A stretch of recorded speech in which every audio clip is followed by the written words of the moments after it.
Hey, what's up? Welcome back to another edition of the Mandatory Live. Thank you so much for rocking with us. If you like the content, make sure to hit that like and subscribe button. Also, follow us on our social media channels. We're at the Mandatory TKO, and you can also find us on the audio side as well. So, if you got a couple of minutes, leave a rate and review, give us a 5-star. And yeah, so wherever you find your shows, podcasts, you can listen to us as well and take us on the road with you if you're in your car, if you're walking, if you're at the gym, wherever. And also, if you already done all of that, thank you so much for supporting the show. Also, quickly, Bryan, before we get into everything, we've gotten like an influx of subscribers recently.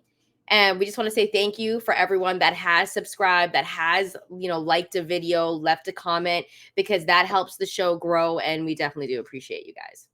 We're going to Xander Zayas. Xander Zayas is getting a title shot.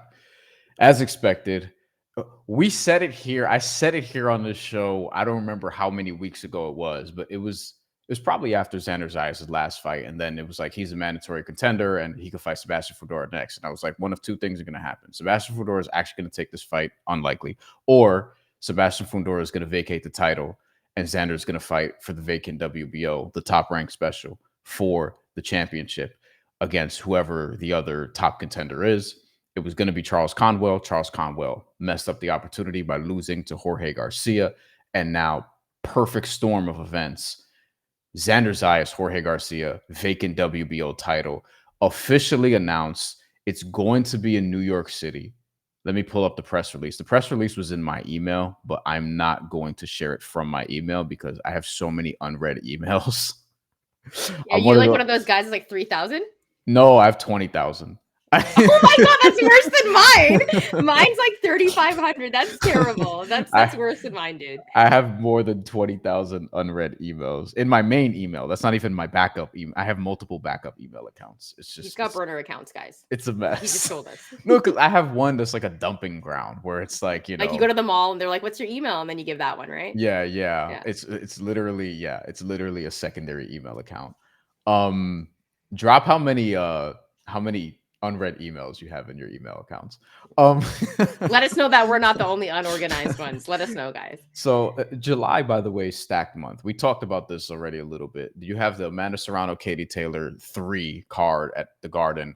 You have Hamza Shiraz, Edgar Berlanga the day after. Shakur Stevenson is also going to fight on that card against William Zepeda, which is arguably the better fight, but not the main event. Manny Pacquiao is returning, fighting for a title. Oh, against Mario Barrios, which is just fucking stupid.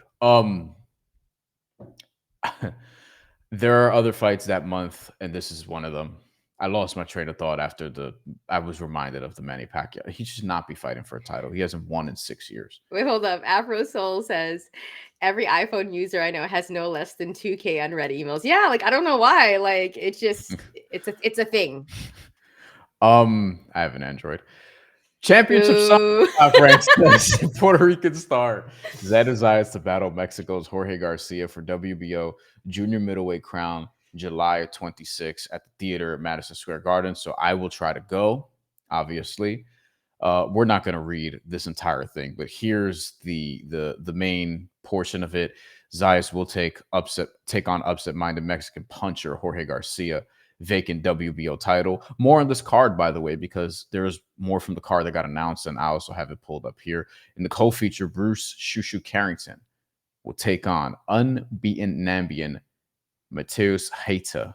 Probably butchered his name. Haven't seen him fight a ton, but have heard of him.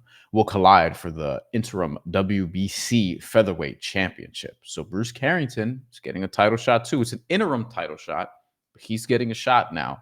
And I would say a curated opponent, but nonetheless, this is great for him. Emiliano Vargas, your boy, is returning against Ecuador's Alexander Espinoza. That is going to be a junior welterweight showdown. So those are your 3 televised fights. It's going to be on ESPN, 9 p.m. Eastern, which is good because that means Xander will probably be fighting around 11 p.m. Eastern Standard Time. So I probably won't get home that late, assuming I cover it. And then they have quotes and yada, yada here. And then over here, we have the card. Part of it, at least, because there's going to be more than 5 fights. But Xander Zayas, Jorge Garcia, Perez. We'll look at Perez's record. Garcia's record rather. Wait, that's not the main event. It's Bruce Carrington. No. Xander's the main event. It's just box Okay. rec sometimes, like because the Okay. way their ranking system is, like it's a little funky. But Xander's the main event. Miliano Vargas here. Julius Ballo, very, very, very, very, very, very hyped prospect.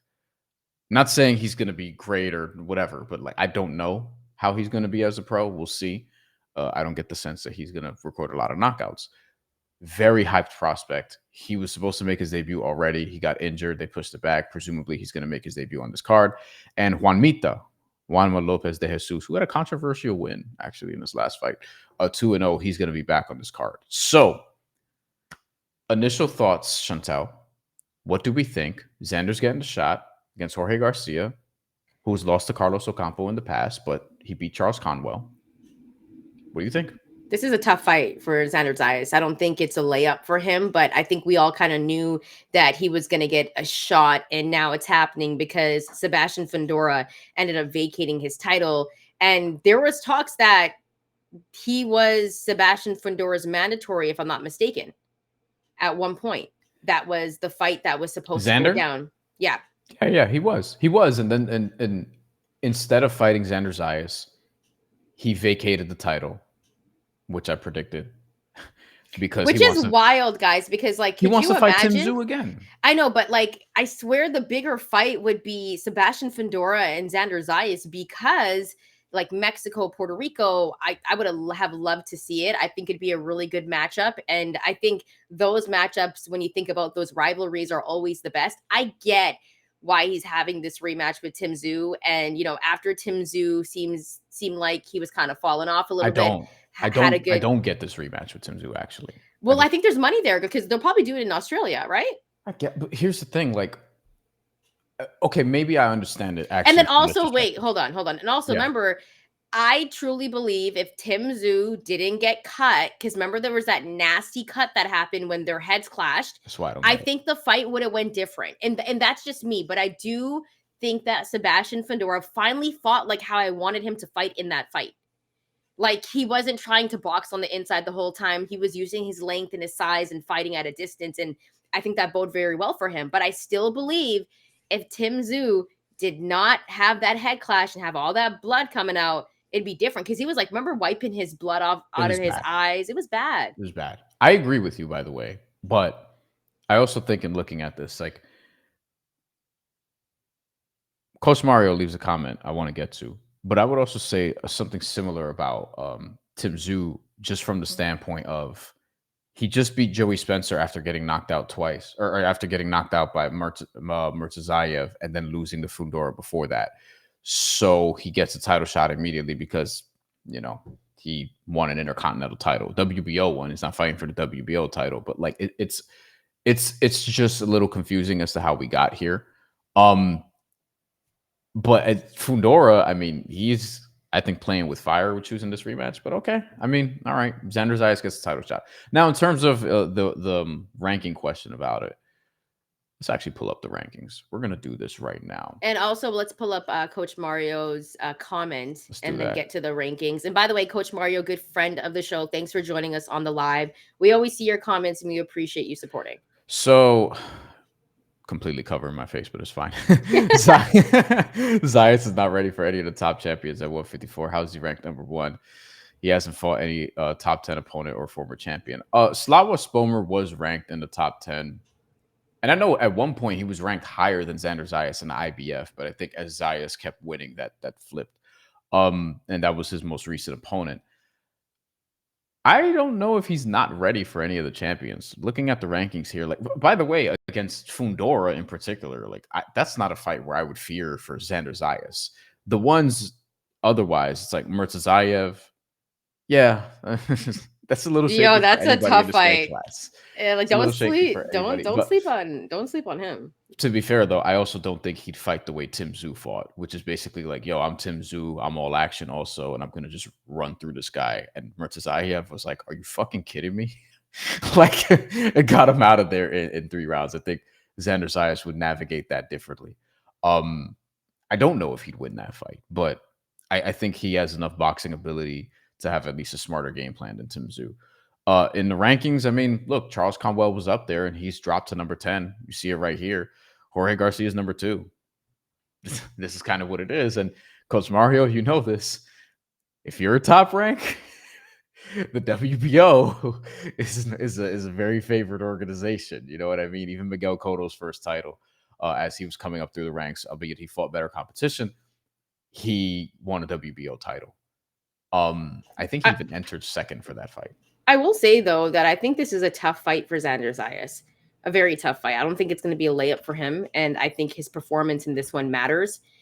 And it's not going to be an easy fight at all. Jorge Garcia is a puncher. You're on mute.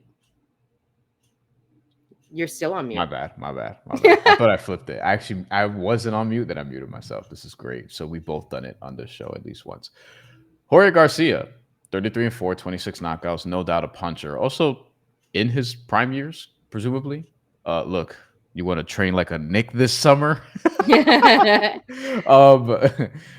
28 years old, 6 feet tall also. So he'll probably have a reach advantage into this fight. We'll see. But he's on a run. He's on a very nice run. He hasn't lost since 2023, but he's been very, very active. You have 8 straight victories, half of them by knockout.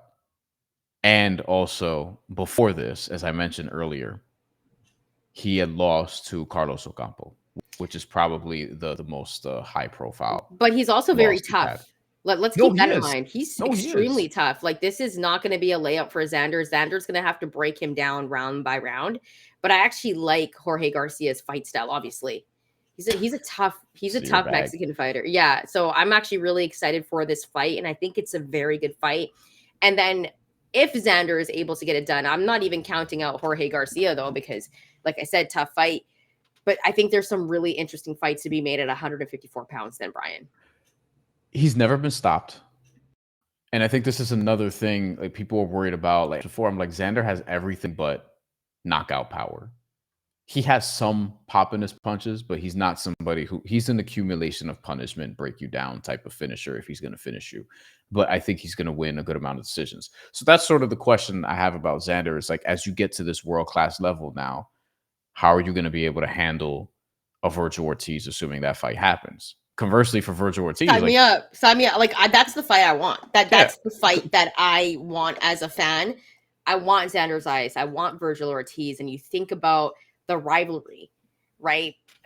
That's the fight that I think we all want to see. Let's quickly get to a couple of comments. Good friend of the show, Brewski, says, catching y'all for a quick sec at work, but shout out to the mandatory for holding it down as always. Brewski, we appreciate you. Yes. Let's also go back to Coach Mario, because I think this is a very interesting comment.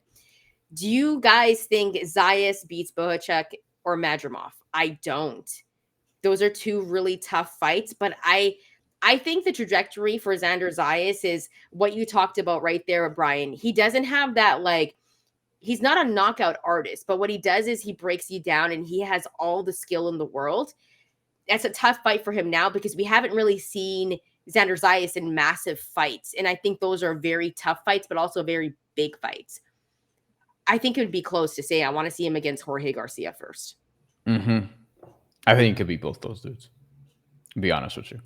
The dude that I'd be most worried about for him in this weight class is probably Murtazayev. We're not Crawford. We're not including, that's not going to happen. Including Terrence Crawford.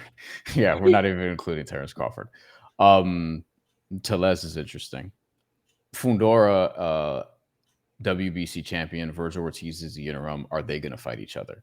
I'm not super worried about, like, I think Fundora, like, he has a title. Remember, we were talking about this fight before with Tim Tszyu, and we were like, how are 2 titles involved in this fight? Like, where did that happen from?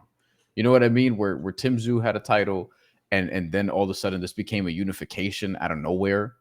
And it was just, I don't even know how we got to this point, but I think he beats Fundora. Madrimov is tricky. I think he beats Bohachuk. I think he beats Madrimov by like split decision, or it's really, really close. It's close, yeah. But he's also still like, I do want to see him against Garcia, how he navigates this, because it's not a given. Look, Top Rank could do what they do and set you up, but like Christopher Diaz has fucked up this spot before. Like he lost, I believe it was Masayuki Ito, where it was like, all right, here's your super featherweight championship. We've been building you as one of these next Puerto Rican stars, not in the way like Xander Zayas was, because honestly, Xander Zayas is a better all-around prospect and was younger at the time, compared to when he's getting the title shot versus when Diaz was getting the title shot, and Diaz lost that fight. And it was in Orlando. Like it was in, or Kissimmee. It was in home base, basically, and didn't end up winning the title. Later got beaten by Shakur Stevenson, and he hasn't been like championship level ever since. So no, I think Zayas gets overly criticized by some of his detractors, and I think some of the Puerto Rican zealots like have to also like, yo, don't call him the next Trinidad. Don't call him the next Cotto. Like, let him be who he's gonna be, you know, because I also think stylistically he's not that. But he's 22, he got here. And this is a legit fight. Like Jorge Garcia is legit, he's tough, and we're gonna learn a lot about him. We're gonna learn a lot about him. If this is like a split decision he ekes out, then it's like, all right, so he's better than Jorge Garcia, he's better than Charles Conwell. But then I'll look at some of these other matchups and be like, you know, I don't know. So we're gonna learn based off this next fight, like what to expect out of Xander Zayas.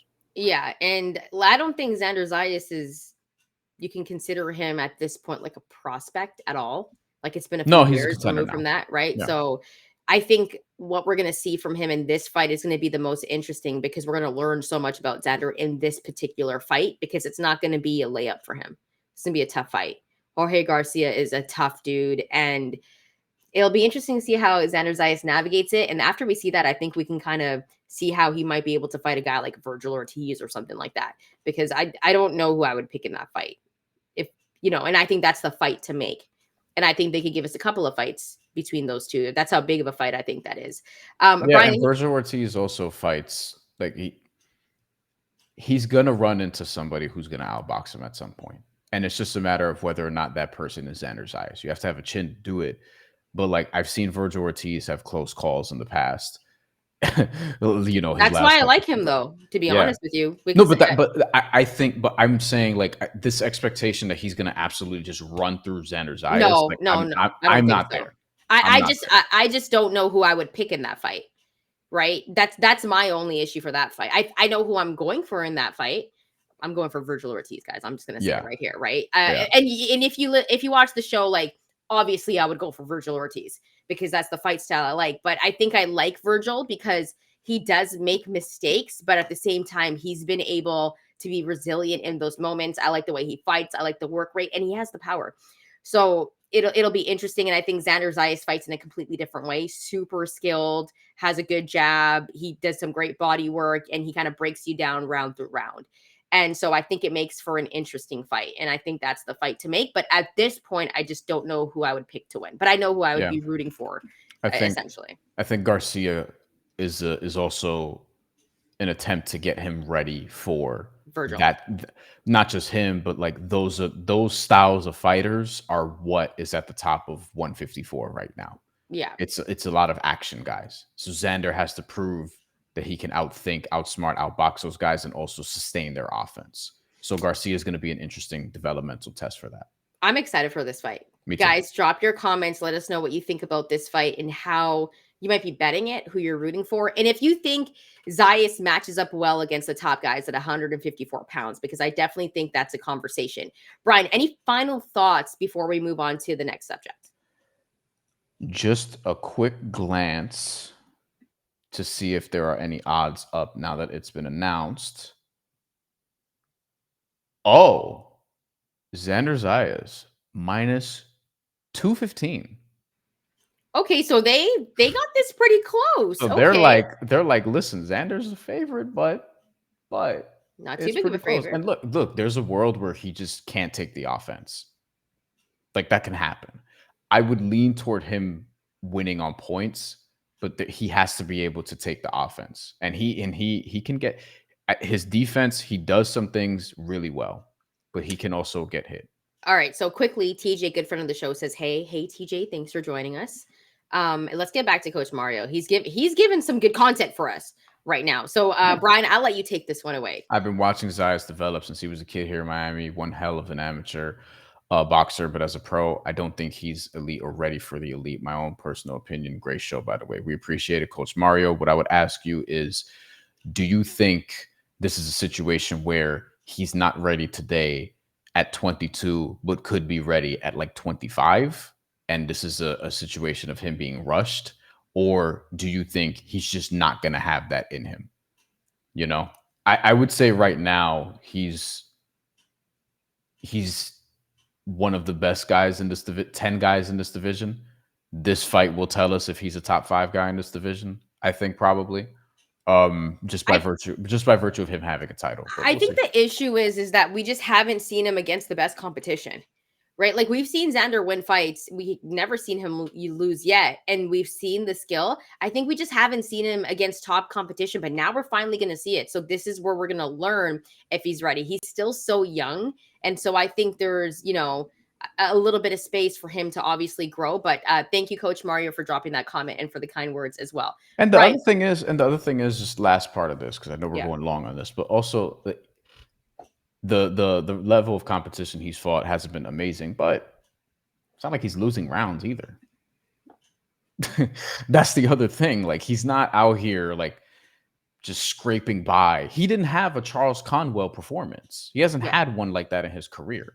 Coach Mario adds, not ready now, maybe, just maybe in the future. Tito at this age was I can't compare him to But listen to what Marlon said. Marlon 2631 says he's only 22. Some are ready early, some are ready later. I think both can be true. He turned pro at 16. I think Tito might have turned pro at 17. And Tito, like you saw it right away. The thing with Tito, though, he was chinny. Like he got dropped really bad by, I'm forgetting dude's name from France, but really bad early on in his career. Got up and fucked him up. And then we later learned, like, oh, he just does that. He gets dropped early on in fights. It gets up and fucks people up. He had some holes in his game as well. But we'll see. I think Xander's it's technically like solid.